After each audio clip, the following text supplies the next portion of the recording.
सरोज घर में बेचैन होकर इधर उधर टहल रही थी। उसकी बेटी रीमा कई महीनों बाद मायके आने वाली थी। इतने सालों से घर परिवार संभालते संभालते उसने अपने मन की इच्छाओं को दबा दिया था। सरोज, क्यों परेशान हो रही हो? रीमा आ जाएगी। चलो चाय पीते हैं। मुझे चाय नहीं पीनी। मेरी बेटी आए बिना मुझे चैन नहीं मिलेगा। थोड़ी देर बाद डोरबेल बजती है। सरोज खुशी से आ गई मेरी बेटी। और सरोज जल्दी जल्दी जाकर दरवाजा खोलती है। सरोज दौड़कर बाहर आती है और देखती है रीमा अकेले खड़ी थी। अरे, तुम अकेली आई हो? अर्जुन कहाँ है? मम्मी, उनके पास समय नहीं था, इसलिए मैं खुद ही आ गई।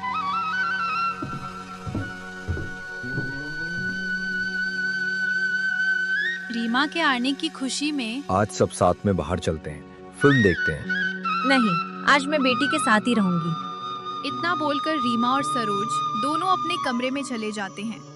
मम्मी पापा भी साथ रहते तो अच्छा लगता। वो बाद में बात कर लेंगे। रीमा के आने की खुशी में सरोज अपने पति को नजरअंदाज करने लगी। महेश चुपचाप सब देखता रहा। रात को खाना बनाते समय रीमा को महसूस हुआ कि उसकी माँ के मन में कोई पुराना दर्द छिपा है। मम्मी, आप पापा से दूर क्यों रहती हो? आज तुम्हें सब सच बताऊंगी। 40 साल से जो दिल में दबा रखा है, अतीत की शुरुआत। क्या हुआ था माँ, जो आप पापा से नाराज हैं? सरोज अपनी शादी के शुरुआती दिनों को याद करती है। उसके मन में पति के साथ समय बिताने के कई सपने थे, लेकिन महेश हमेशा काम में डूबा रहता। तुम्हारे पापा कभी मुझे समय नहीं दिया। जब भी मैं कुछ काम की कहती या कहीं जाने की कहती, तो तुम्हारे पापा हमेशा काम का बहाना कर कहीं न कहीं चले जाते। दिन महीनों में, महीने सालों में बदल गए। हर त्योहार, हर खुशी के मौके पर महेश काम में व्यस्त रहा। सरोज अकेली सब निभाती रही। मैं 40 साल उनके समय के लिए तरसती रही। अब जब उनके पास समय है, मेरे अंदर की भावना खत्म हो चुकी है। मम्मी, मैं आपके दर्द को समझ गई।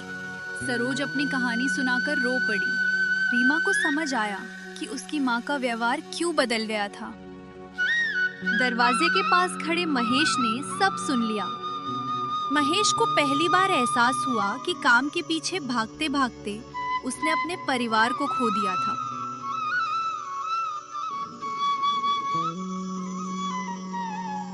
सरोज, मुझे माफ कर दो। मैं तुम्हारा अकेलापन कभी समझ नहीं पाया। बीता हुआ समय वापस नहीं आता, बस यही दर्द है। थोड़ी देर बाद रीमा का पति अर्जुन आ जाता। अर्जुन जैसे ही घर के अंदर आता है, तो रीमा बोलती है, रिश्ते समय से चलते हैं। अगर समय नहीं दिया तो प्यार खत्म हो जाता है। मुझे अपनी गलती समझ आ गई। मैं तुम्हें लेने ही आया हूँ रीमा। महेश, सरोज, रीमा और अर्जुन चारों ने तय किया कि अब वे रिश्तों को प्राथमिकता देंगे और साथ समय बिताएंगे। अब बाकी जिंदगी हम साथ खुश होकर जिएंगे। बस यही चाहती थी मैं। कहानी का संदेश: रिश्तों को समय देना सबसे बड़ा प्यार है।